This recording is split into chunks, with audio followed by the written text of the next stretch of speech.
All right, we'll call this Agenda and Priorities meeting to order. It's 3 p.m. and I would ask Councillor Heistad to please read the land acknowledgement. Thank you, Mayor Barclay.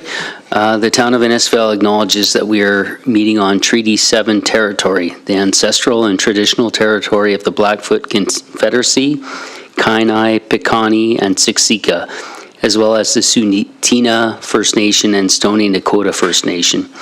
We acknowledge that this territory is home to the Métis Nation of Alberta, Region 3 with the historical Northwest Métis homeland.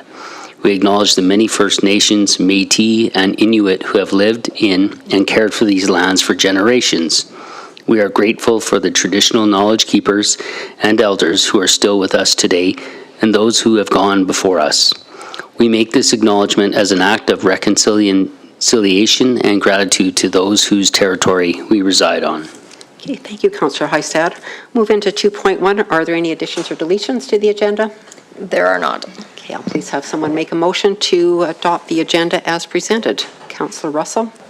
I'll make that motion, Mayor Barclay. Okay, thank you. All in favor? Carried. Then 2.3, we'll officially declare June 1 to 7th as Seniors Week in Alberta. We have the official declaration from Assisted Living and Social Services, so I know the town has planned lots of activities this week around Seniors Week. I was overheard a conversation today at the school, and it sounds like everything is wait list for the most part, so congratulations to the team here for all the work they've put into that. Move into 3.1, and I'll ask Director Jenkins to please introduce our guest today. Perfect. Thank you, Mayor Barclay. So today we have Stephen Slawuta and Megan Carey with RC Strategies here to provide council with an overview of the Recreation Master Plan process and a bit of a sneak peek on the engagement activities that will be commencing this fall. Welcome, Stephen and Megan. Glad to have you here today.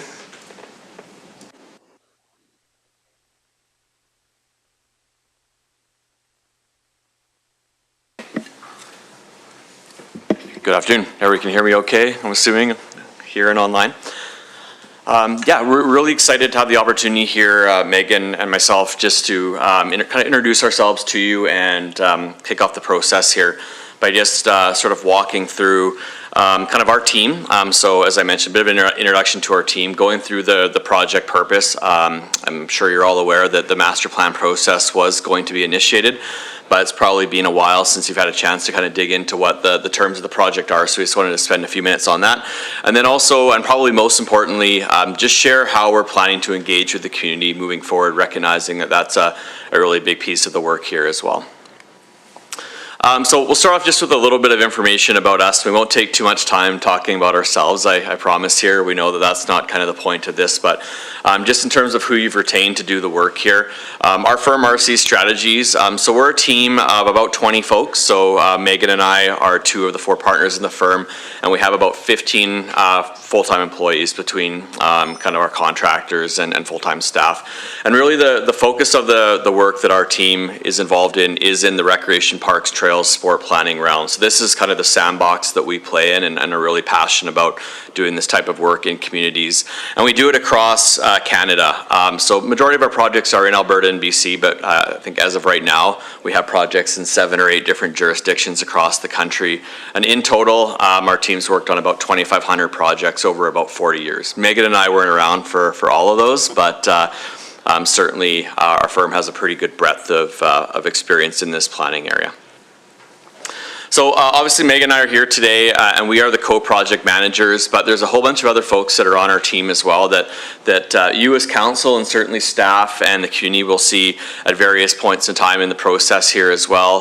So a number of folks are up there on the screen. I won't go through all of them here, but just wanted to point that we do have a few other firms on our project team as well. So HCMA is our project team architect, so they've did a little bit of the pre-planning work I know for your pool, and they are the indoor architecture specialist on our team. We have an arts and cultural firm called Nordicity, and then we have a number of in-house skill sets around graphic design, trails planning, and so forth. So we have this fairly big, broad team that's working on the process here, but Megan and I will be probably the faces that you see most as we go through the master plan. And Megan and I will just introduce ourselves to you as well. Thanks, Steve. So thanks for having us join you today. My name is Megan Carey. Steve mentioned I'll be the co-project manager. I'm based in Edmonton, but originally from Cape Breton, Nova Scotia. So a lot of my work focuses on working with smaller communities. So having that understanding of a small urban space and the needs for recreation within it. My background is fairly diverse. Worked in academia, so researcher and instructor at the University of Alberta in sport management and public policy before joining RC Strategies. And I've had a good fortune of working within this region recently. So recently completed the Community Compass for the City of Red Deer. I was the lead on that project, as well working with the town of Cochrane to deliver their Parks, Recreation and Culture Master Plan. So bringing that breadth of knowledge to this planning work and helping Innisfail with their future planning. And I'll be doing a lot of the work around the engagement piece, and that's mostly where you'll see me. So thanks so much.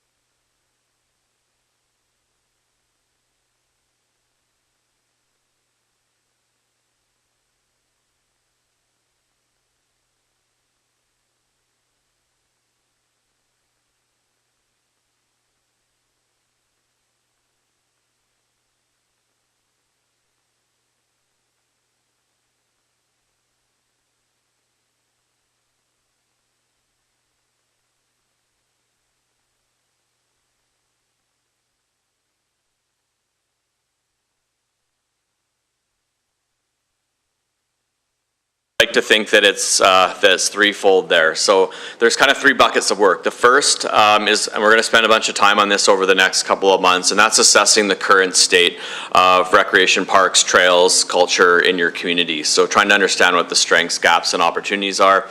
Take that information and use it to establish some clear priorities. Recognizing that, you know, the town can't probably do everything that everybody would want the town to do, and we do need to establish some priorities to the master plan process. And we're going to look to do that in a very data-driven and transparent manner that kind of puts the bias aside and uses all that research and engagement to drive some priorities. And obviously, council will be critical to providing input into that process as we go along. And ultimately, kind of the third bucket there is the master plan. At the end of the day, once it's all done and hopefully you accept it, it'll be a point of reference for your council and subsequent councils over the next 10 plus years to inform your decision making, resource allocation decisions, and so forth. This graphic here just kind of shows the different phases of work. So right now we're kind of sort of in between phase 1 and phase 2. So we've launched the project, a bunch of background review and gathering up all the data, and your staff have been great in terms of working with us to get us everything that we need to learn about the situation here in the community. We're in the midst of doing a bunch of research, and then and Megan will speak to this a little bit later on. That'll lead us into the fall where we're going to really hit the ground hard with a fairly robust community engagement program. Use that research and engagement to set strategic direction and start to identify some of those priorities and focus areas kind of early in the new year, and then work towards having a master plan for your review and an input on sometime next spring. So all in all, the process will be about a year and a half or so, which seems like it's a long time, but you know, this work is intended to provide a 10-15 year plan for the community. So you know, want to make sure that we get it right and give everything its proper amount of time. And I'll pass it back over to Megan. Thanks, Steve. So our community engagement process is going to start officially this fall publicly, but it's already begun. We've already been working really closely with your administration to ensure that we're setting ourselves up for success. And so how we're doing that is ensuring that we're creating a multifaceted approach to our engagement.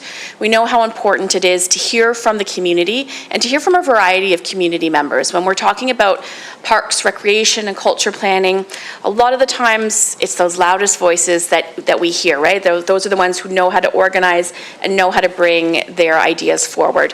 And we want to make sure in our engagement process here that we're really hearing from a variety of voices. We want to make sure that we're doing our best to capture those who maybe aren't in your programs, who aren't in your facilities or using your parks and trails, and understanding what those limitations are. And so we're designing our engagement from the outset to make sure that we're providing multiple inputs. We're using Social Point, which is the town's engagement platform. We're really excited and enthused that we have that opportunity to use that platform, and you've made that investment. It's a really strong opportunity for us to engage the community in an interactive and innovative manner. We know that we've got some engagement fatigue that happens in communities. People want to have different ways that they can participate. So having that online tool gives us one option. But we're also going to be on the ground. We're going to be out at community events throughout the fall and providing different opportunities to go and meet people where they are. So not asking people to come to us, meeting them where they are and taking in their information.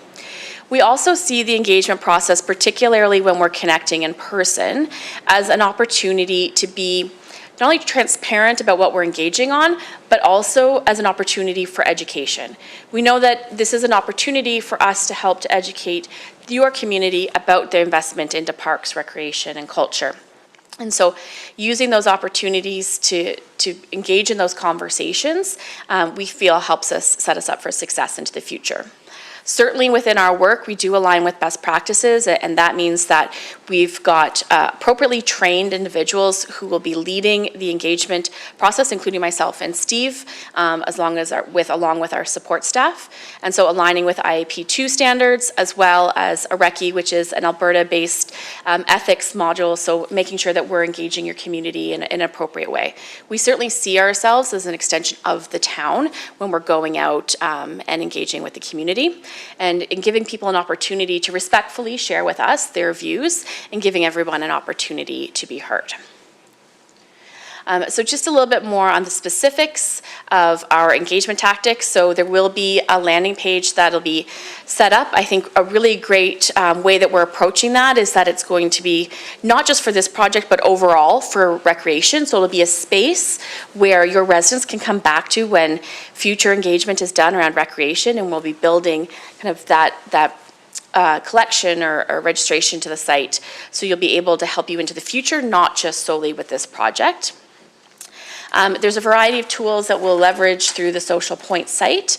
That will include a mapping tool, which will help us with some of the open spaces, parks and trails planning, as well as budgeting. So getting into those tough conversations about what are the true impacts. Everyone, says they want something new. We heard when we came in today, multiplex, I think, was mentioned by some youth who were in earlier this week or last week. And so what does that actually look like in terms of impacts to people's property taxes and just in general how they would want to see investment made in their community. We will, of course, have community surveys, which will be supported by user group surveys, so reaching out to those community groups who are providing those important services within your community, as well as connecting with your regional partners and bringing that in, because we know that it is a regional perspective that we have to understand, and looking broadly here at how we're meeting our needs to our community.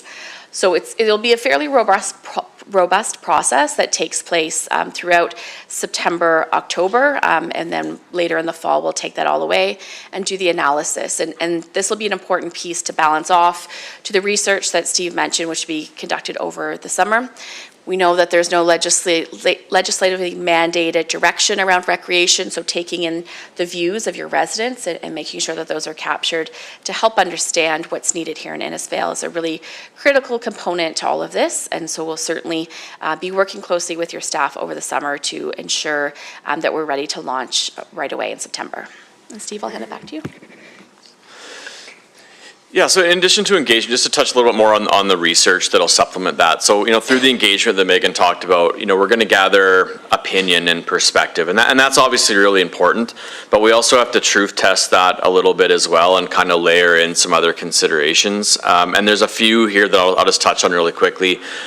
So one key thing that we look at is your current program and utilization data. So that gives us a sense of how well or not your spaces are being used. So we'll look at things like the arena, pool, program rooms, the programs themselves, and we'll make some assumptions around like what % of capacity is actually being used or filled for those types of things, because that helps us better understand how growth might sort of factor in, or trends might factor into that into the future.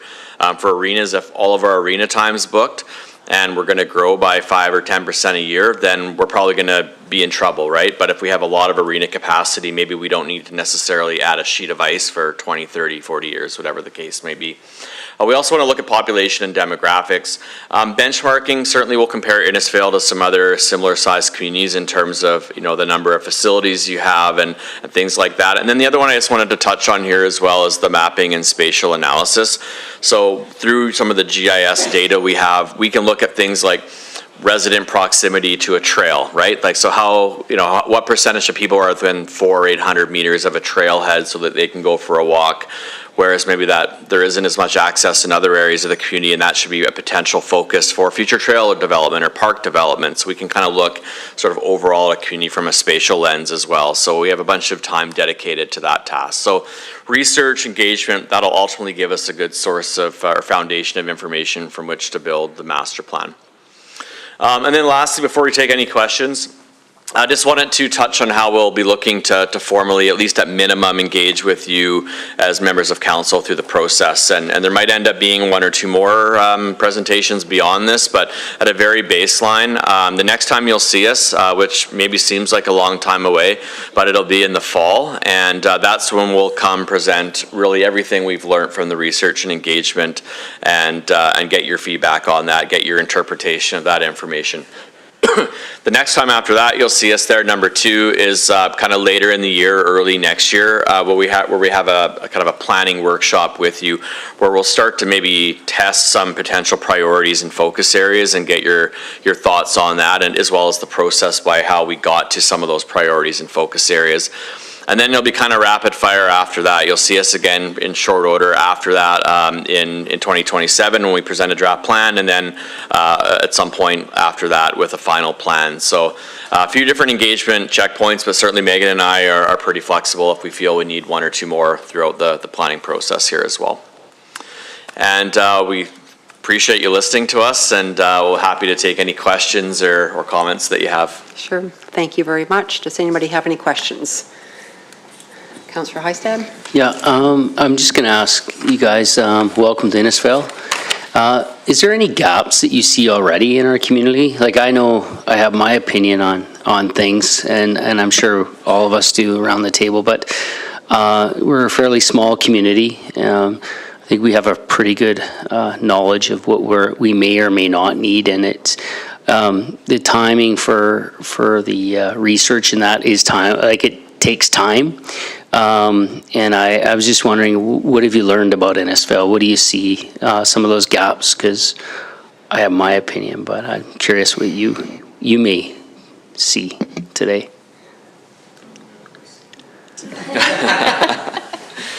So I don't think I can answer your question yet. I don't think we have enough information, but I'll tell you what I'm curious about.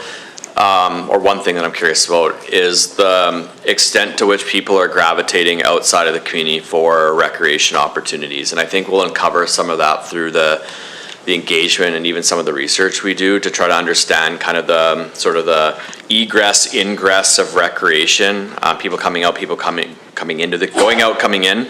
Because I think you live in a region where there's kind of collectively a lot of recreation, but you don't always, sometimes you have to drive for it, and I'm interested to explore that or uncover that a little bit more. Yeah, no, I think that's good. I think on my end, I think there's an opportunity, and I'll just say it like it is.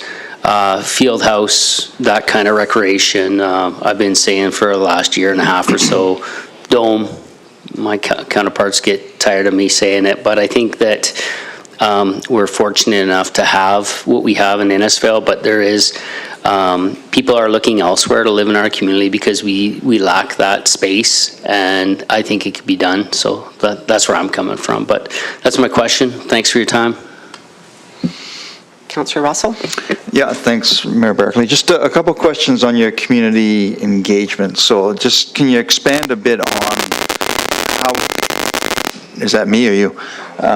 How you're going to ensure that we get all the different age demographics within the community. So we have youth, the younger adults, the families, young families, older families, and then the seniors. So, and would we see that data broken down by those, or is it going to just be all lumped together?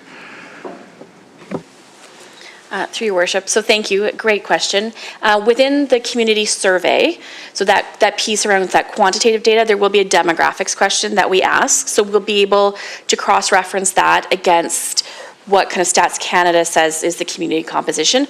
We're in a bit of a challenging time right now because we're at just collecting the data for the new census. So we are reflecting back to 21. So there's some of those challenges, but we'll try to use it, we'll have that as the quantitative piece. To support that, though, qualitatively, we'll be engaging in the school, so we'll be going directly into engaging with youth.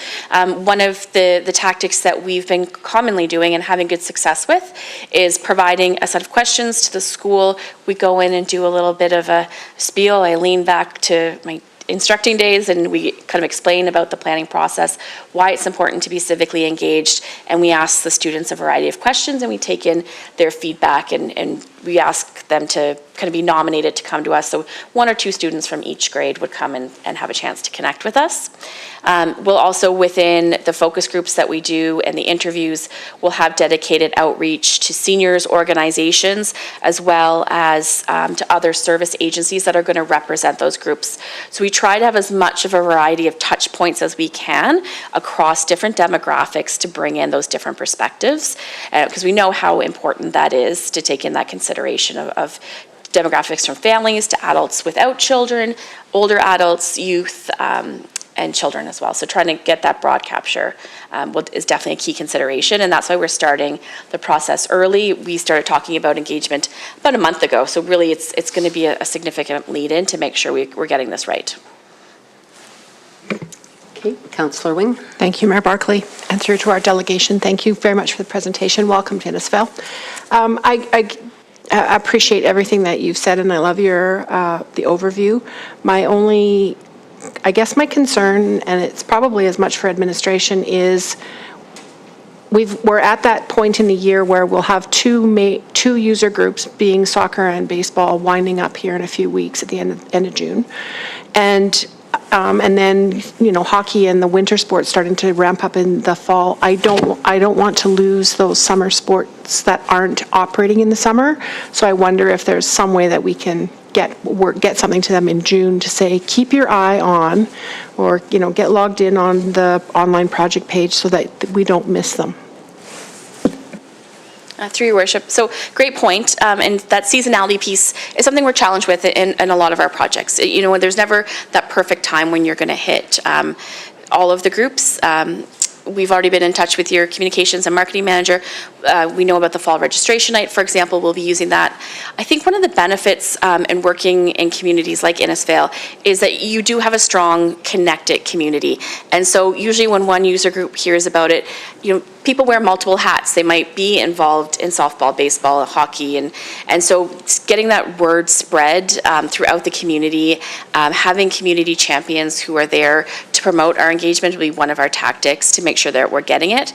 And if we don't hear from some of those summer sports, we'll definitely do targeted reach out to make sure we've got that breadth within our research. Thanks. I notice every year, and it's primarily in the younger age levels, those two especially, ball and soccer, struggle in the early spring to get parents involved. And so they get busy with the summer, they get on to other things, and then they don't worry about those two sports until the spring of next year. So thank you for your attention to that. Anybody else? Okay. Thanks for the presentation. I think I'm curious about, or what I was concerned about, I think organized sports has a voice, and it's the people that participate in recreation that aren't organized. So whether it's the walkers, the runners, the cyclists, and how do you make sure that their voices are heard? And I will always also say, the balance between genders as well, making sure both sides are heard. Great question. And so I think the point around making sure that we're going out into the community and meeting people where they are. So whether it's going to a farmer's market, going to a community festival that exists. We know the triathlon is going to happen no, not happening? No. Okay. No. Oh, okay. So unfortunately, that was it's one of our ticks. Okay. Making sure that we're going to these types of events to broadly connecting with community. And there'll be opportunities as well where we'll be going to trailheads, going to pathways within the community and setting up there with a table and trying to gather feedback. So it's really about going and being at different spots within the community to gather that broad perspective. Because you're right, organized sport in particular does have a collective voice that they can bring to the table, and we are cognizant of that in our planning work, and we will ensure that we have that balanced perspective from all. And I also see too that you look at trends from other organizations, like I'm assuming you used data from Alberta Parks and Rec or Canadian Parks and Rec Association and kind of look at the trends in sports across the country, even though I'm sure that every community is unique in some way, but. Yeah, Mayor Barclay, you kind of exactly hit on my point there. Like when we look at setting priorities, you know, we're going to have a bunch of criteria that we use to do that. And, you know, it's not just going to be what the user groups told us or what the residents told us or the guy at the grocery store told us. Like we're going to be using things like national and provincial trends, even practical factors like obviously cost is always something that we have to sort of factor into priority setting. So we kind of bring all that information together and that sort of helps, I would say, kind of blunt the squeaky wheel a little bit. Not that the squeaky wheel isn't important for us to consider. We just need to make sure that we're looking kind of holistically at a community and using a bunch of different inputs to set priorities. Yeah, and I'm also wondering, like, do you introduce ideas what maybe we're not as familiar with here? So I think of a nature park or a play park for kids in nature, as opposed to, you know, building a facility where nature park, you can spend the money and it's there forever. A facility, you have to renew it. And yeah, sorry, through Mayor Barclay. Yeah, certainly. Like we're going to be looking at bringing in kind of some of those trending amenities, and frankly, that'll be something we'll explore with you through some of those upcoming council workshops, and bring in some of the trends and talk to the community about as well, right? Like, what are you seeing in other communities that would be really cool to have here in Innisfail? So yeah, it's a really astute point. And do you connect with service clubs as well? Yes. Okay. Your Mayor. So yes, we will connect with service clubs, bringing that perspective. And I was just going to add to your last point there. I think part of the benefit too of working with a team like RC Strategies is, while I'm personally managing projects in 7 provinces at the moment, and so we're working in communities of all sizes, just as Steve is, and we're able to bring that lens of, you know, this is what's happening in New Brunswick, this is what's happening in Manitoba and British Columbia, and bringing some of those innovative practices. I think sometimes when we talk about benchmarking or trends, we tend just to kind of look maybe what's around us, and kind of bringing some of those experiences that we have, we think brings a lot of value to the community. Yeah, and I think we've gone off a little bit in the past is go out to the community, what do you want? Well, we all want the shiny new, the best of everything, and, you know, without putting any context of budget around that and what's realistic, and so I hate to see expectations be built up. I mean, I realize the plan's for a long time, it's not for the next 2 or 3 years, but on the other hand, I want people to be cognizant that there are budget considerations, and especially in this province, we don't get government funding for recreation at the municipal level, so. Yeah, sorry, Mayor Barclay, I'll just kind of add one extra point to that as well. Like, you know, I think sometimes with the master plan, it's also a good opportunity to just kind of double down on the importance of asset management too. Like, obviously, you know, there's probably going to be some new stuff, whether it's in the short term, medium term, long term, that emanates out of the master plan. But you have a significant portfolio of assets as well that if you were to replace today at current cost structures would be probably in the hundreds of millions of dollars, right? So like we need to make sure that that's captured in the master plan as well, that there's a cost to just sustaining what we have, even though it might not be the shiny new toy. Sure, yeah. Sorry, Councillor Hill. Yeah, no problem. Thank you, Mayor Barclay. So just wanted a couple questions about like when you guys come back with certain strategies and obviously information that impacts potential recommendations. We talked about asset management and potential upgrades to some of our facilities in the, you know, medium term, being, you know, potentially our arenas. The service interruption, like I understand that's a project-based lens that would have to be looked at that time, where we're going to find other space for user groups. Obviously, our pool that went through the renovation, there was an interruption of use, right? And that's unavoidable. But just wanting to know if there's ways we can kind of foreshadow with recommendations to if there was, you know, the recommendation or something for the sportsplex or a field house or something like that, if there was a way to try to understand what the needs would be and find out timings to try to make everything kind of flow a little bit better to try to minimize interruptions and minimize those things. Because we know that right now, if our arena was to be down for a year or 10 months, all those user groups, even with, like, where are they going to go, right? And that's pretty devastating to a community of our size, because everywhere else is, whether it be ice or field space, it's a hot commodity, right? So those are the things, I guess my question would be, are those things taken in consideration with the asset management and projects that potentially could be coming down the pipe for, you know, arenas and whatever else we might have? Yeah, through Mayor Barclay to Councillor Hill. You know, I think like the ultimate goal of a master plan would be to help you avoid those service disruptions through good asset management planning, right? Like that's what you really would like to achieve, is that you're putting aside enough money in life cycle or capital reserve to avoid a facility being down for a period of time. But if it is, you know, I don't know if to be quite honest, I don't know if the master plan will give you the direction on that, other than trying to avoid it happening. If it does, if you do lose a facility, you know, you're going to have to work with your regional partners, I guess, to fill that capacity, in which case the master plan will provide some direction on how to ensure good levels of collaboration with your regional partners. But in terms of the specifics of what arena, you know, people go to or those type of things, I think avoidance is really where the master plan would try to get you to. Yep. Councillor Heistad. Yeah, Mayor Barclay, thank you. To the delegation, do you, when you were talking about the data and the information, do you guys knock on doors as well, like with the public? Or is it just the service groups and going to the different facilities and getting that information? I think it's important to knock on doors and to have some of that data that you're going to retrieve from the community. That's my first question. Through the mayor.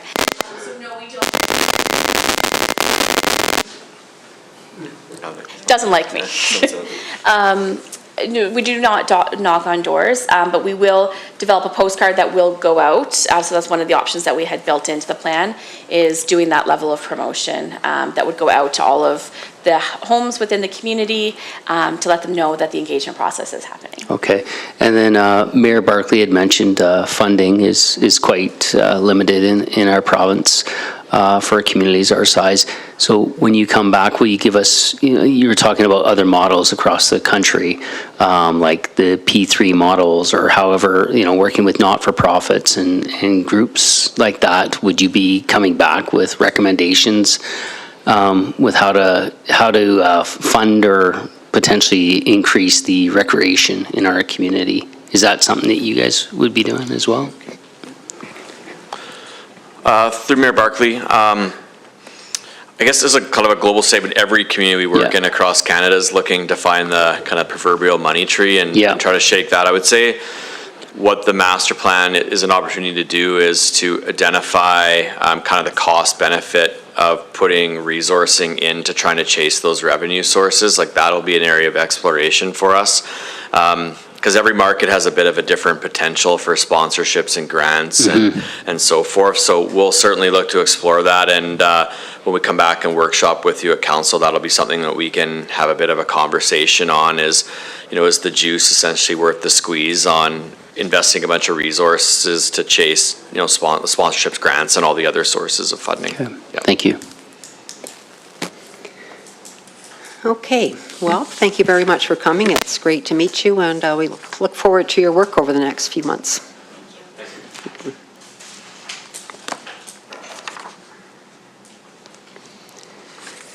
Okay, we will move on to 4.1 with Director Leith.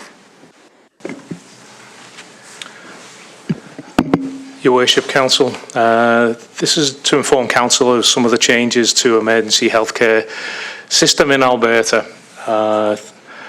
Alberta officially transferred ground ambulance services from municipalities to the province in April of 2009. The province made these changes to improve patient care, accountability and efficiency, allowing borderless system where the nearest available ambulance would be dispatched to the emergency regardless of geographical or jurisdictional boundaries. As you may recall, in 2021, dispatching for some of our local services resulted in the City of Red Deer no longer dispatching EMS services directly. And in May of this year, Emergency Health Services was replaced by Alta Paramedic Health. This is said to address specific system challenges such as expanding care options, enhanced dispatching, and workforce sustainability. 7 municipalities within the province operate an integrated fire and emergency medical services model. These include Red Deer, Lethbridge, Leduc, Strathcona, the MD of Wood Buffalo, St Albert and Spruce Grove. The integrated service providers were contracted in March regarding renewals of contracts for these services, and that the funding model would not be adjusted to cover the cost of running an integrated service. The affected municipalities would have to make up the shortfalls or opt to not continue providing that integrated service. So currently, as it stands, that as in the table there, St Albert have maintained that integrated service, and it references the increase on their tax of around that 1.2%, and the estimate is between $900,000 to $2 million increase on the tax burden of the municipality. Strathcona again maintained it with only a 0.74 increase, but an estimated increase of 2.3 onto the municipal taxes. Red Deer, City of Red Deer have maintained them as well at a cost of potentially up to $3 million, and it's unknown what that increase will look like on their taxes. Spruce Grove have decided at this point in time to transition out, as they estimated it would be an increase of up to $183 per household over 3 years.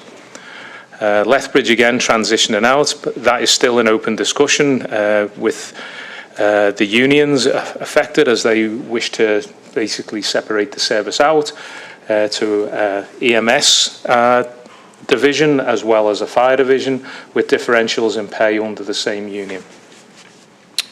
But currently, as it stands, they're going to transition out and give up that contract, and Leduc is again the same, transitioning out. Lethbridge did do some cost comparisons in firefighter pay rates in comparison to the paramedics, and that's referenced in the table below. As you can see, an advanced care paramedic pay in relation to the firefighter pay is significantly different, with the primary care paramedic identifying a gap of nearly 40% difference between the two. So in a service where we have that integration, basically you would have a firefighter being paid 40% more on the ambulance than he would be being paid on the fire truck, basically. Thank you, Director Leith. So do you see any impacts on Innisfail, Director Leith? I understand the contract here. I mean, I realize it's separate from the municipality, but it's up this fall, or to be renewed this fall with our ambulance provider, correct? Yeah, I did speak with Medivi's representative last week. As far as they're concerned, they don't foresee any changes. They will be looking to renew their contract here in Innisfail. Will not be looking to expand their services into any other of the integrated services which are transitioning out at this point. So for Innisfail, I don't foresee any direct impact. Again, we do have the City of Red Deer ambulances in our community on a regular basis. They do back us up when our ambulances are engaged elsewhere. And again, that would be to be determined on whether we see a direct result of that impact. And we also see your department backing things up too, right, to a fairly significant level. So I think you have told us that last year you responded to 141 medical calls. And what I'd like to know, Director Leith, maybe I can make a motion if you want, but bring that to another meeting, is what impact does that have on our budget, and how much are we being reimbursed by the Government of Alberta for providing that service? So last year, I can speak only to really last year's figures for our emergency medical, first response component, we received around $6,000 for that. Of the 141 calls, an estimated cost is around that, anywhere from $500 to $800 per call. Okay. So there's a significant differential between what it's costing the municipality to what we're being compensated back by what was AHS at that point in time. Okay. And do you see that trend continuing, or hard to say? I know probably 3 years ago now, we had a representative of AHS here to talk about emergency medical services. They estimated, based upon our community demographics, the province potentially would see up to an 8% year-on-year increase, but Innisfail, because of our community makeup, was around that 11%. Certainly our medical first response side of it, we're seeing that being reflective in around that 10-11% increase year-on-year for the fire department. Okay, no, thank you. Thank you. Anybody else have any questions on Director Lee's report? If not, I'll just have a motion to accept the report as information. Councillor Hill? I'll make that motion, Mayor Barclay, that council accepts this report as information. Okay, thank you. All in favor? Carried. All right, and we'll move into 4.2 with Manager Mackenzie and the emergency fund policy.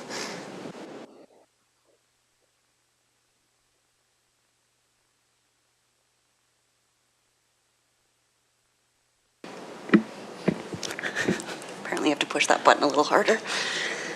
So I'm just here to provide an overview of the proposed emergency assistance fund policy. The intent of the policy is to establish a framework for administering short-term emergency financial assistance for residents who may be experiencing unexpected financial hardship. The policy is intended to provide guidance and consistency in how requests are assessed and managed while ensuring appropriate accountability for the use of funds. So administration has developed this draft policy following the receipt of a $40,000 contribution from a local organization upon its dissolution. The organization had previously received FCSS funding support during its establishment and requested that any remaining funds continue to be used in a way that benefit residents facing challenges within our community. Around the same time, the Innisfail Ministerial Group, which had historically provided some financial assistance in emergency situations through the FCSS office, was no longer in a position to offer ongoing support financially. As a result, administration began exploring how these funds could be used to support residents experiencing temporary financial crisis and develop a proposed policy to provide a formal framework for that work.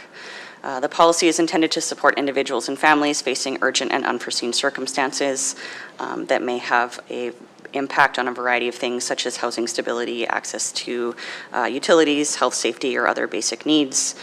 Assistance would be considered temporary in nature and would not replace provincial or federal support programs.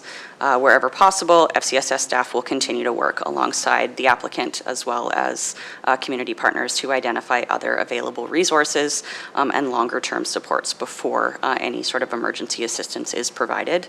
The policy also outlines some eligibility considerations, some documentation requirements, confidentiality expectations, and oversight responsibilities. To support the long-term sustainability of the fund, the policy establishes a general assistance limit per household while also allowing flexibility for exceptional circumstances. The initial contributions will be placed in a restricted reserve with any investment income generated remaining within the reserve to support future requests. And then we'll also bring forward the necessary reserve policy amendments to reflect the creation of this reserve. Administration anticipates that the policy will provide a clear and consistent approach to responding to emergency assistance requests. It may help address immediate barriers that residents occasionally face during periods of crisis and support efforts to maintain more significant or prevent more significant challenges such as housing instability or utility disconnection. The policy also supports us in making fair, transparent, and accountable decisions while strengthening our collaboration with community partners. At this time, we're not looking to broadly promote that this exists, and that information would primarily be shared through our existing relationships with community agencies, service providers, and other organizations. Happy to take any questions, feedback. Sure. Thank you, Manager Mackenzie. Could I'll open it up for anybody to ask questions. Councillor Heistad. Yeah, Mayor Barclay, to Manager Mackenzie, thanks so much. I think this is needed in our community. The one example we would have had the travel in, possibly helping people that are going through disruption or needing to move out right away. But I do see this as another tool for you and your staff to help individuals out on, a one-off, and I think that's great for our community. I think it's one of those things, it's not a ton of money, but I think it's going to be a big addition to help people out. So I just want to thank you for making sure that this has been put forward, and thanks so much. Appreciate it. Anybody else? I'm curious, Manager Mackenzie, just your thoughts, or maybe walk us through the process. There's some words in here like recipients may as opposed to recipients will, or applicants may be required to provide as opposed to applicants will be required to provide. And there's a lot of discretion in there, or whenever possible, payments shall be made directly to landlords, utility providers, etc. So I guess just walk me through a little bit how this works. So you're already working with this person potentially through FCSS, and ideally that would be the situation. We recognize that's not. We recognize this policy in so many different ways is very gray. The work that we do and the way that we have to operate within the system that exists, unfortunately, is very gray. Okay. We have had ongoing conversations for several years trying to get us to a place where we could put forward a policy of this nature because it is challenging, but it's even more challenging from our end to make these decisions when it comes to financial support without any sort of checks, balances in place. I don't love that we're at a place where we need a policy in regards to something of this nature. The reality is we do. Is it gray? Yes. Is it very much left up to staff discretion? In a lot of ways, yes. Collective staff discretion, but nonetheless staff discretion. yeah. Councillor Russell. Thanks, Mayor Barclay, through the manager. I noticed that wording as well, the may, but I did like section 5 where you clearly outlined that these things will not be part of that. And that will probably expand and change as you have things come up. I'm assuming that you'll look at the policy, and if you have something that comes up and said that should have been included in number 5, that you make that amendment, right? Yes, the reality of this is we needed to come forward with something, and the chances are that it will be brought forward and for review and update as we navigate using it. Yeah. No, for sure. Appreciate your work on this. So I guess the big subject right now is the A-Shade app transition. Lots of stories going around about that right now, and I shouldn't say stories, but terrible situations it seems, and I guess down the road it would be nice to see something come forward so we understand it better. Have heard, some stories in the community of people that are being transitioned that maybe shouldn't be, and just jumping through the hoops that they have to reapply and decline for age. So I really don't understand enough about the two programs, but I have had some people reach out to me and say, what can you do to advocate on behalf of the community to help with this? And at this point I just responded to them and say, well, we don't know exactly what the roadmap looks like yet. So So I did receive an email at 2:30 today. Okay, well, that was good timing. With more information than I've received up until this point. It came out from the FCSS AA, so they recently hosted a webinar in conjunction with Alberta Supports to discuss some of what does this look like? There was a lot of questions, maybe not as many answers. The information that is in my inbox is more information than I've seen up until this point. 2 attachments being draft letters that recipients of AISH or ADAP will be receiving in the next week if they haven't already, regarding some of those changes. Again, like yourself, I can't speak to what that looks like in practice right now. I've seen more numbers at 2:30 today than I've seen up until this point, but when I have more information, by all means, I'm happy to share. One of the timeline changes they did share is that up until December 31st of 2027, current AISH recipients that are being transitioned over to ADAP will continue to receive the additional $200 through this transition period. So I'm mildly hopeful. It's bought us a little bit of time to try and figure out what this looks like. Have you had people approach you, Manager McKenzie, concerned about this? And Yes, there's a lot of uncertainty in our Yes. community in regards to what this looks like. It's kind of that thing that's looming above people's heads. Understanding those that are currently accessing AISH already have limited financial means, and so this is scary for sure.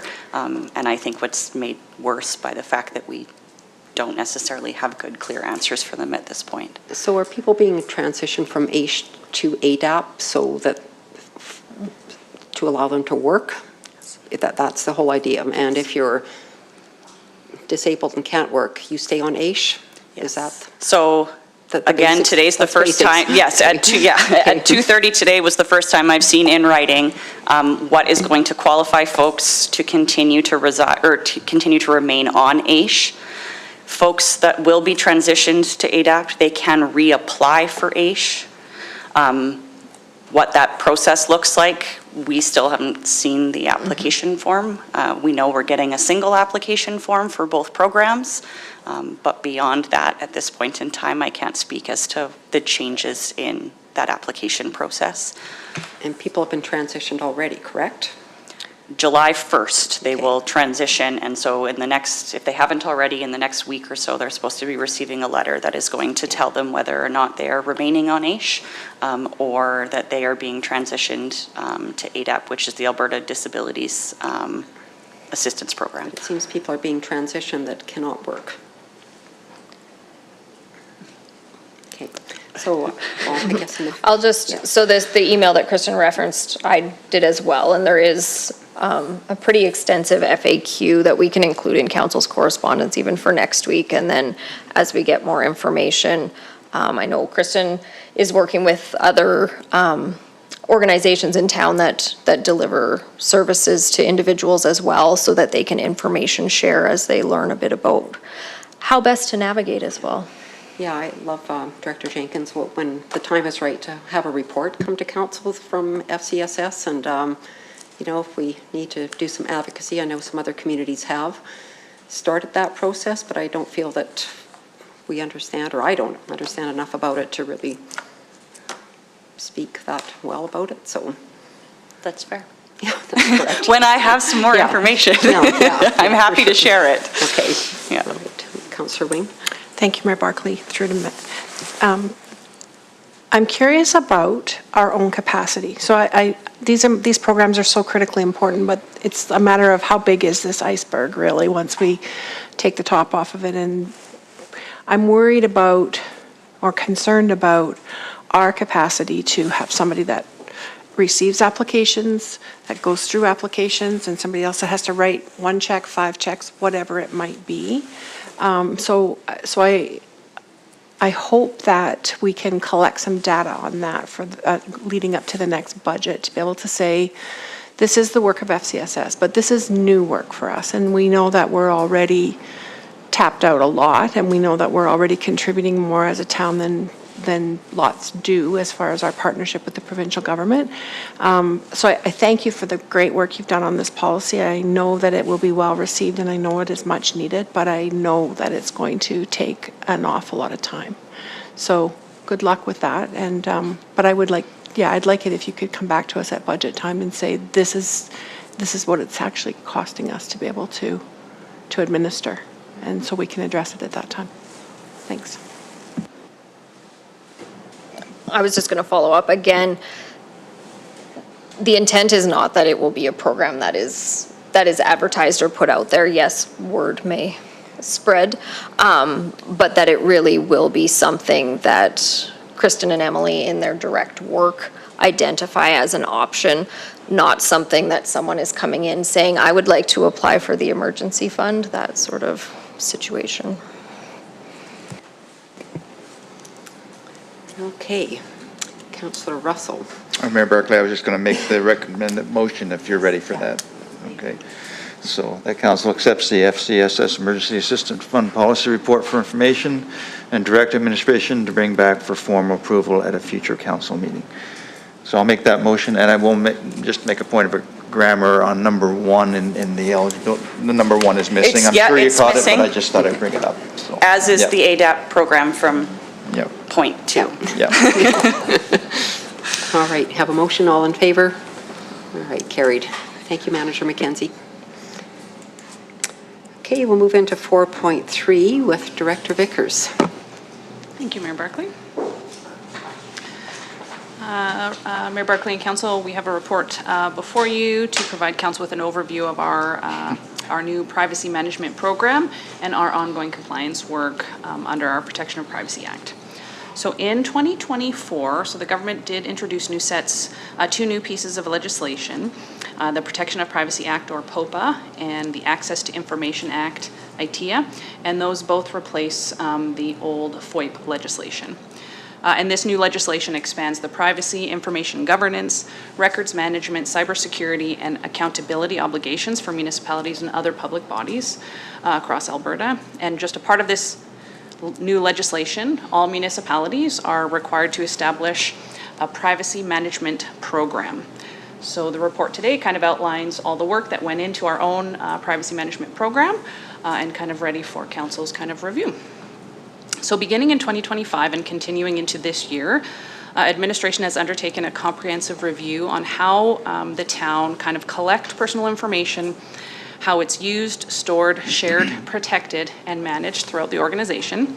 And this review extended across departments, business processes, records management practices, software systems, service provider arrangements, governance structures, and legislative requirements. This has been a significant undertaking for the organization. Our legislative coordinator, Vanessa Connors, has led the extensive body of work associated with this project, including the development and implementation of the town's privacy management program and supporting privacy framework. So the result is that we do have a formal privacy management program. It applies broadly across the organization and includes all departments, employees, volunteers, contractors, service providers, as well as physical records, electronic records, information systems, cloud-based services, and operational processes involving personal information. As a part of this work, administration has developed a package of 20 supporting policies and procedures that address key privacy requirements under the legislation. These documents establish the standards for access to information, privacy protection, confidentiality, consent management, privacy training, privacy impact assessments, records management, information security, privacy incident response, privacy complaints, service provider oversight, data governance, as well as emergency technologies.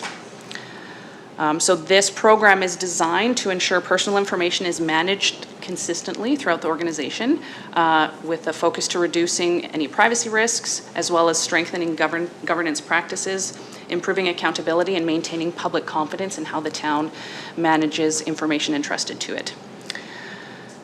So today, just as the privacy management framework is being presented to Council today, we're not seeking any approval today. However, we will be coming back next week with two items being for formal approval. So the first one is the artificial intelligence use policy. So that is deemed a Council policy out of this package. Therefore, we'll come back next week for formal Council approval. And this is all associating with the town using AI in its kind of governance. The second one will be an amendment to the Chief Administrative Officer bylaw to formally designate the CAO as the town's privacy officer. And this designation is required under the Protection of Privacy Act. So the remaining documents forming the whole program are primarily administrative policies and procedures, as well as some operational standards and governance documents. And these will all be signed off by the CAO next week after those two documents are approved, so on Tuesday, ahead of the June 11th legislative deadline. And then after that, there will be numerous policies and bylaws before council with the sole focus of just kind of updating that FOIP language into the new language, likely probably for the rest of kind of the year. I'll take any, if council would like to get into any one of those individual policies, I didn't kind of include that because it would have been quite large, but if you have any specific questions, we can get into that right now. I thought you were going to read all the policies to No, us. no. I had it listed, I was like, no, that's a long-winded sentence, right? So. Councillor Russell? Thanks, Mayor Barclay, Mr. Director. Appreciate all the work that you've done on this. I have to say, when I was retiring, I was so glad that I didn't have to, that I could say to my replacement, here you go. But this is a lot of work, and you know, just the amount of policies that fall under this. I did have one question about one policy, though, and that's on page, this section had 97 pages in it, so it's on page 71 on in the HTML version of it, but it says the Access to Information Officer may recommend that the head, and then it goes through amongst things. This is in regards to disregarding or abandoning requests, but I didn't see a definition of what the head is or who the head is. So I just, that was the only, I don't know, you guys probably know, because this is administrative, but reading that, I don't know who that is. We can clarify that and get that definition in, and the head is being designated as the CAO. Yeah, okay, thank you. But we will have that updated to make it clear. Either we'll change the word head or we'll add the definition in, so. Yeah, thank you. And which policy is this?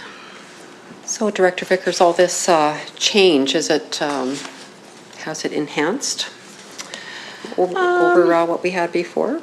Definitely it's causing us to go through everywhere where we collect information, and we've had to kind of update that kind of wording. In a lot of places we didn't actually have it, even in something as simple as our job postings. We now have to start including kind of, because we do collect their personal information with their resume and their phone number and address. So we really aren't changing much of our processes because we still treated everyone's information with respect and properly. So this is just kind of cleaning up the legislative stuff. So once we're kind of done all these changes, hopefully it will kind of ease up on the work we've done. So, but it has been quite extensive. I see that. I know our legislative coordinator's been chatting with some other who are doing it. Not everyone's doing it in-house. Some are going outside, and it's costing, one person said between $20,000 and $25,000 that it's costing them to have an external consultant do the work, so. Yeah, no, we can see it's a lot, so thank you to Vanessa and everybody that's involved in putting all this together. Just have somebody please make the recommended motion. Councillor McKellar, Councillor Wing. Thanks, Mayor Barclay. I'll move that council accept this report as information. Okay, thank you. All in favor? Carried. All right. Then we'll go into 4.4 with the Municipal Measurement Index. Yes, thank you, Mayor Barclay. We have another report today. So the report before you kind of contains two different benchmarking tools that's provided by Alberta Municipal Affairs. So the first one is the Municipal Measurement Index, and then the second one is the Financial Indicator Graphs. So the first one we'll start with is the Municipal Measurement Index. It's kind of a point-in-time comparison of Innisfail against municipalities that really have kind of similar characteristics using a variety of fields that the government, like Municipal Affairs, dictates this. And they look at financial, assessment, taxation, revenue, expenditure, and debt indicators, and kind of helps us so that we're comparing as apples to apples as best we can, right? So we're not going to compare ourselves to Edmonton, we're going to compare ourselves to someone closer. And then the financial indicator graphs build kind of on that information, and they provide the historical trend data over time. And they look at the entire province rather than just a snapshot of people. So rather than comparing only the current year, these graphs will allow council to kind of see the trend on how key financial indicators such as taxation or debt kind of change over the past several years. And then so together, these two tools provide useful context for future discussions related to the kind of budgeting, capital planning, or taxation. So we'll move to the Municipal Measurement Index. So it does compare Innisfail to other municipalities, like I said, with other similar characteristics. So each municipality is scored by Municipal Affairs. So for 2024, Innisfail received a score of 79. And we reviewed municipalities with other scores ranging from 75 to 84 to kind of make sure we're still in kind of close ranges. So you can see the listing there. So we did compare ourselves with a large number of municipalities. And then we have 8 different visualizations that kind of they create for us. Juanita, do you want to go down to the first kind of attached document? Just keep going down. Yeah, go back up. That one, yeah, okay. Let me just get to my right page here. Okay, so the first one here is a residential tax rate. And this kind of breaks it down to the municipal tax payable per $1,000 of taxable kind of residential assessment. I recreated these so many times. I tried to get them in kind of smaller to larger order to have it look better. I just couldn't, so I'm like, we'll just leave it like this. So you can see Innisfail is kind of blue, so we are sitting at 7.21, and again, this is 2024's rate, so likely sometime later we'll be looking at 25 and go on. We're always kind of a little bit behind. So you see ours is 7.21. The median is actually 7.21. So out of just those couple that we have chosen, we are right kind of in the dead center for residential tax rate with the range of 5.62 to 9.07. So residential tax rate is kind of often used as a key indicator when comparing municipal taxation levels to other similar communities. We can move on to non-residential tax rate. So we can see here that Innisfail is sitting at 8.89. The range is actually 8.14 to 15.78 with the median at 11.34. So you can see at that non-res we're highly under the median. We're very close to the base rate for non-res taxes. So municipal tax levy, so this kind of provides an estimate of the taxes paid for a specific property. And so it doesn't, so it's the same value rate and then what those taxes would pay depending on that across the board. I believe they rate it as a $500,000 home now, which may be a little bit higher than our standard rate, but at least across the board you can kind of see where we are. So we have residential would be the blue line, and so for Innisfail, we have 3603. The range is 2808 to 4537, with again the median being 3603, which makes sense because our median tax rate was right on the median as well. But for non-residential, our rate is 4,446, which the lowest chosen is only 4,071, up to 7,890, with the median being 5,671. So again, you can clearly see that we're well under our non-residential tax rate. So the next one is composition of assessment. So this shows the percentage of a municipality's assessment base that's residential and then non-residential.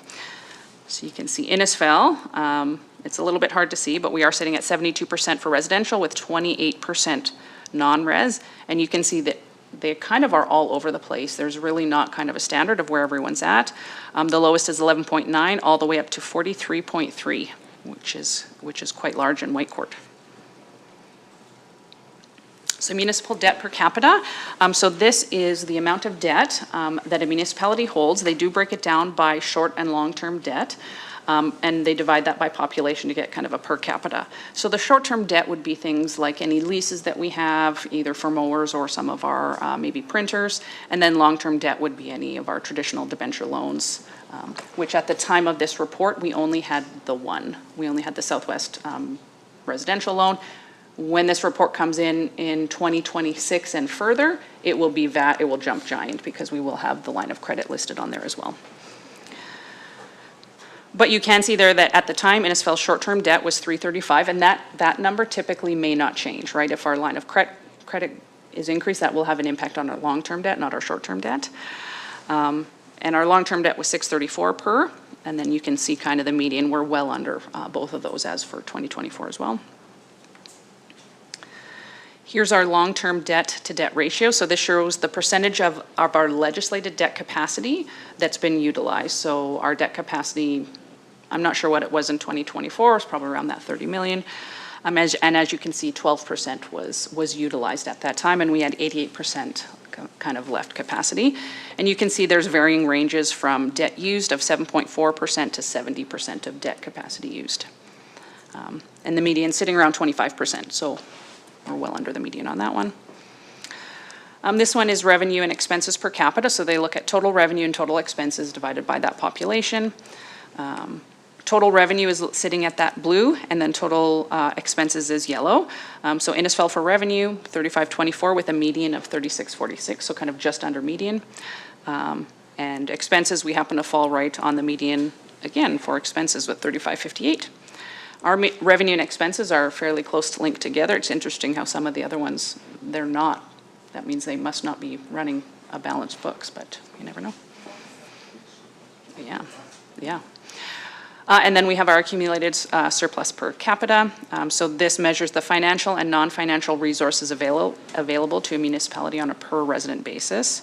So you can see our non-financial assets, and that's things like our infrastructure, buildings, equipment, vehicles, things like that. And our financial assets are our actual cash, our investments, any receivables that we have kind of outstanding that we know money is coming in. So obviously the non-financial assets for everyone is much larger. We're sitting at 11,282 per person with the median at 14,351, so we are a little bit under that. And then with our cash assets, we have 3,109 and the median is 22. So it actually looks like we're sitting a little bit better financial position with specific money in the bank or assets in the bank compared to some of our partners. So for the financial indicator graphs, would you like to go through all of them? There is 26, or would you like to go through some of the first big couple ones, or what would you like, Mayor?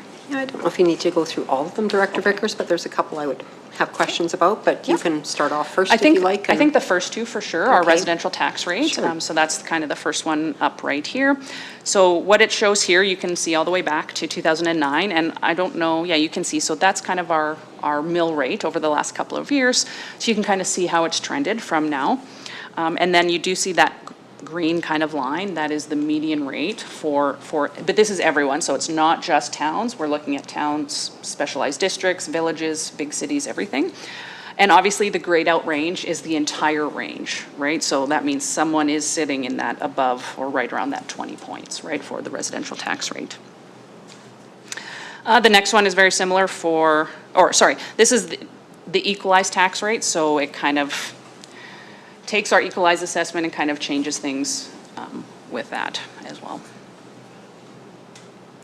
And then this is our residential assessment as a percentage of total equalized assessment. So you can see 24, we were at that 72% of resident, and then in 25, it looks like we're up to 73%.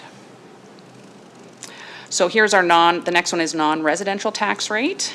So you can see where we're sitting, where the median is, and kind of where that gray line is.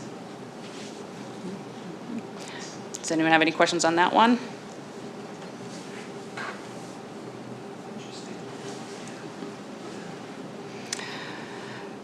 So the next one, so they like to look at the equalized tax rate, so in any variations in assessment can be eliminated, right? If there was a really bad assessment year or low or something like that, in 10 years, these couple years that we're in right now may be looked at as a blip, because if we're kind of up, if it kind of normalizes out, or it'll just go up and it'll stay up like that, right? And then the next one kind of just piggybacks off of the residential assessment breakdown, where that was at 73%, and now we're sitting at 27% for non-residential. As you can see, we're clearly over the median for our breakdown, which means that we do have a bit of a higher percentage of non-residential tax rate in our community than some others do.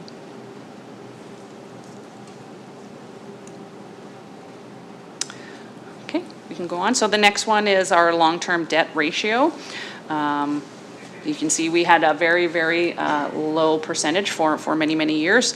We had a very small loan that we dealt with to a private lender for a piece of land, and that was paid off in 2018 was the last payment. We had zero debt, as you could see, and then kind of we've jumped up now to start having some debt. Not in 25, but in 26, that will skyrocket up there, so.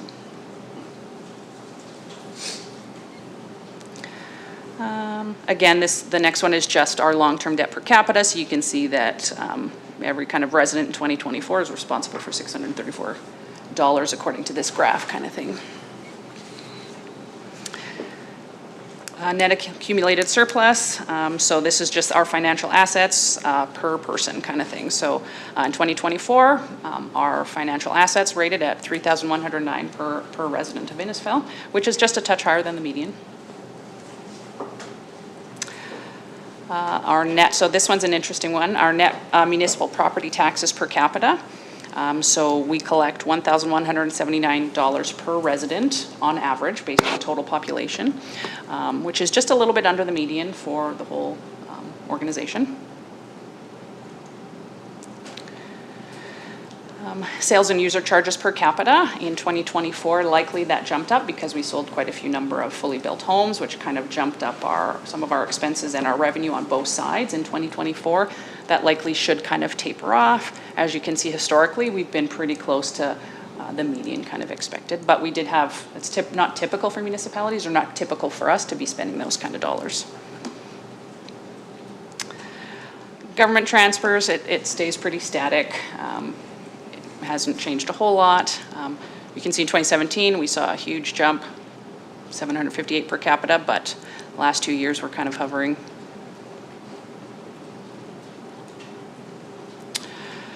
So this is our franchise contracts, and it shows our municipal franchise contracts divided by population. So this graph seems we're quite higher than the median based on franchise fees. I'd have to look into this to see why it's kind of rated this way.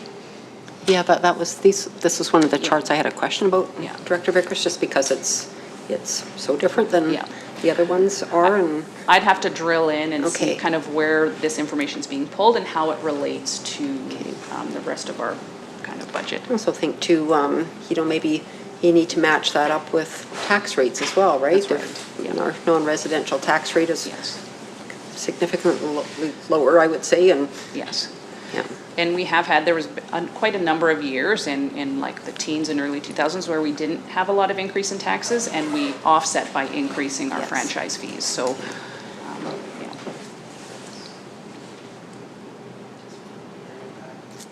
The next one is just kind of a link of how every municipality kind of collects their money and the different types. So you can see that bottom one is taxes, but then we have user fees, government transfers, penalties, rentals, things like that.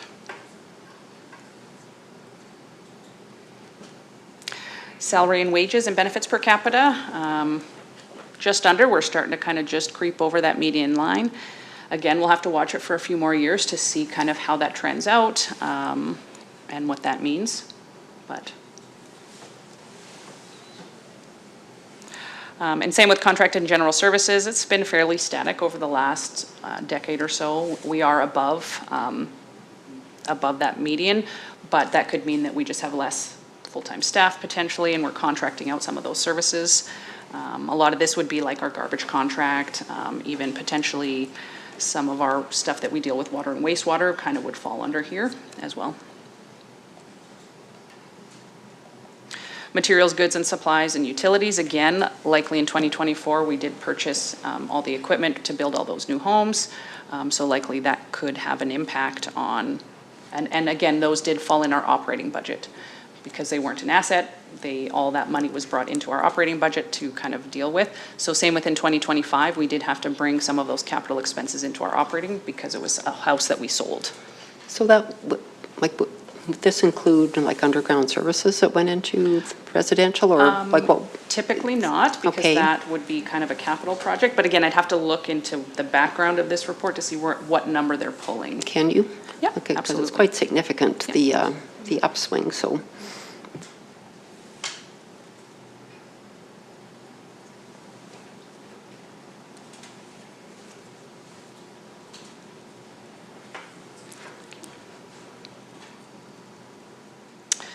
And interest in banking, typically, we had the jump up due to the interest costs incurred on the loan that we received for the Southwest Residential. So that's where you can see that.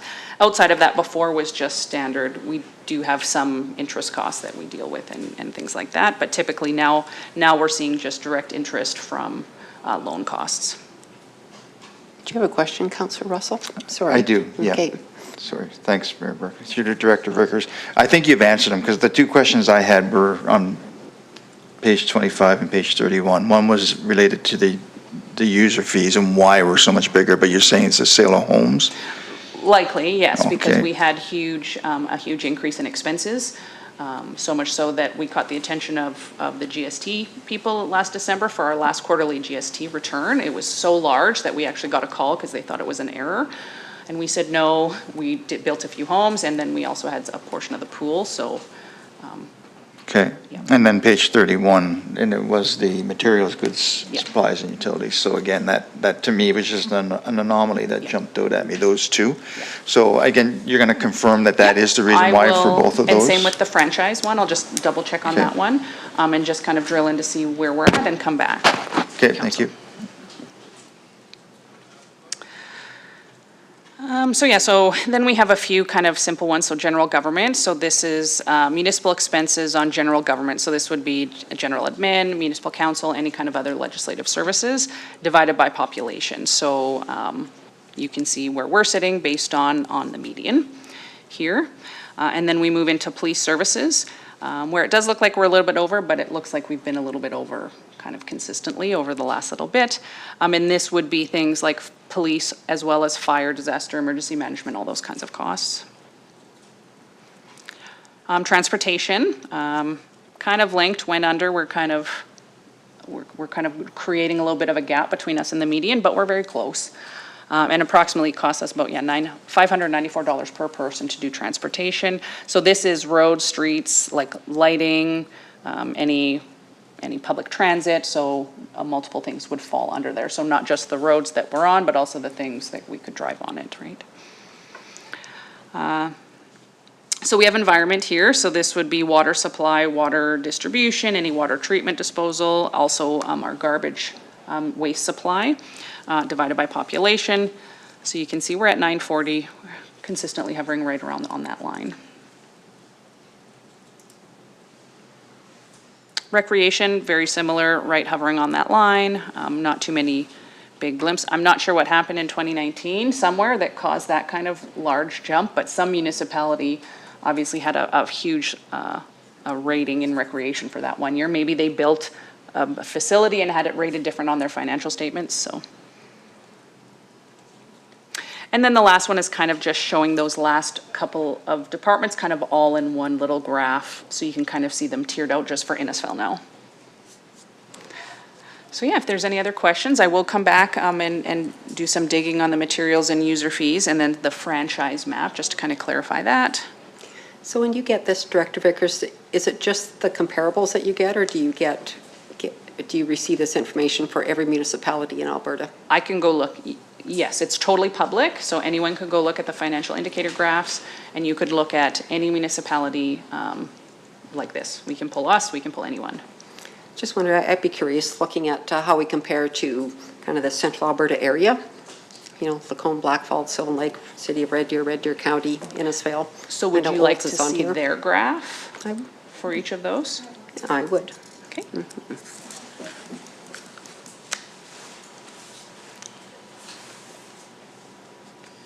Okay, well, that's very Like interesting. Lacombe to Didsbury Olds? Or, I would think shorter than that, like say Lacombe, Blackfalds, Sylvan, City of Red Deer County, and Innisfail. We already have Olds, so just thinking about, you know, being competitive in resident and investment attraction, and okay. Perfect. also with that, would you be able to see who has non-residential tax incentives? Yep. Which I think might be most, certainly some of them. Okay. Mayor Barclay? Yes. There's also residential tax incentives on some too that I'd Some, like to yeah. see. I know Penhold has one.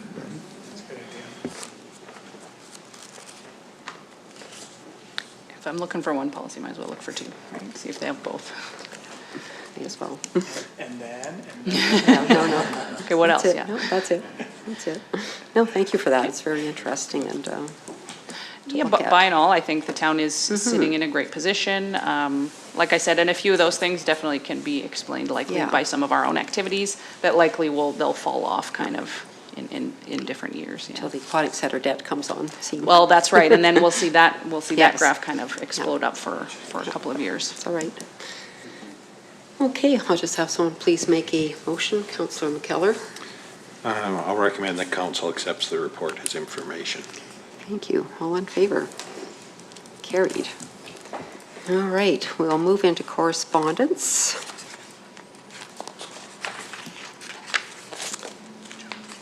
And I'll just have somebody make a motion that we accept the correspondence as information. If there's no questions about anything, Councillor Hill. I'll make that motion, Mayor Barclay. Okay, thank you. All in favor? Carried. And we'll do a roundtable. Councillor McKellar. Mayor Barclay, I have nothing to report at this time, and I'll submit it in my written report next week. Councillor Russell. Thanks, Mayor Barclay. The same. I'll submit a written report for next week. Okay, Councillor Heistad.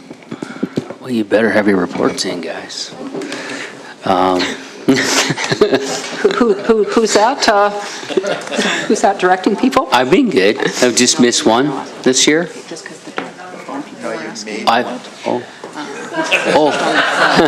have any issues. Am I number one? If they have an option and they want them to. I'm number one. We're only 6 months in. Mayor Barclay, some of my comments we're very fortunate to live in Innisfail. I went to the Calendar Girls this past week with ITT. It was awesome.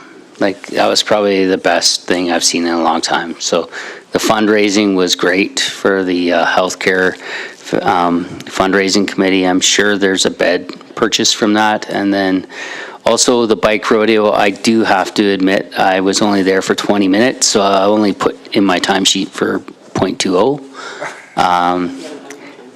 Well, actually, I'm always behind on my timesheet, so maybe I'm on number 6 on that one. 7. So, but no, it was good. I think that was positive. As to the work that we're going to be doing with the rec facility pieces, I do see. I wish it was. There's a part of me wanting it to be a bit sooner with the timing with the work, but I know it takes time, and those are the things that I'm going to be bugging everybody. I do think we're lacking in some areas with our rec facilities, and I guess waiting around the table and looking around the table, we'll wait for the data. But I see that there's a cost, there's a need, and that's all I'm going to say today. I'm not going to rant, but thanks a lot, Mayor Barclay. Thank you. Councillor Wing. Can I go before him in the future? Thanks.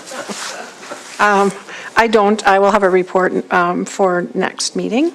Last week, yes, I will agree with you. The ITT Gala was amazing.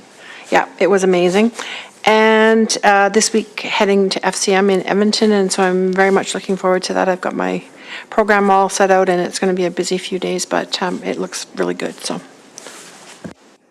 Okay, thank you. And Councillor Strong.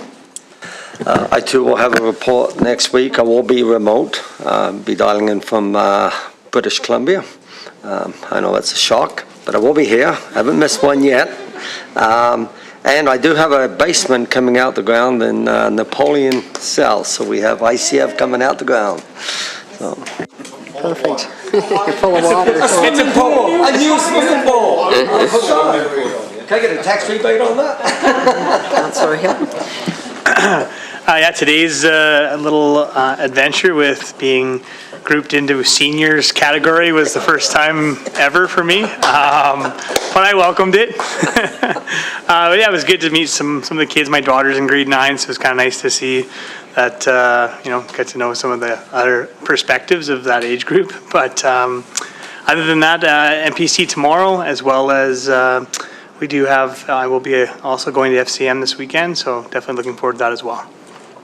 Perfect, thanks. And I just want to say thanks to Lyle and the Men's Shed Group for the bike rodeo on the weekend, and to the community peace officers and RCMP. It was a fun little bike ride we went on, and Derek and Craig were amazing, of course, with the kids, and I thought it was a great day, and I don't know how many bikes you tuned up, but it was a few, right? We did get Councillor Strong's bike in somewhat. It still needs. Does it have wooden spokes? Hey, Senior Hill. Anyway, I'll have a report on the rest next week. So upcoming events, just have a motion to accept the upcoming events as information. A bit of a soggy week for senior stuff, but the garden party will be at the Legion. I think there's going to be a decision made tomorrow on whether it's out or in, but likely guessing in. But just a motion, please, for the upcoming events. I'll make that Wing. motion. Did you do that? Sorry. I'll make Okay. that motion. Okay. Sorry. Sorry. Okay, all in favor? Carried. Okay, and we will adjourn at 4:30.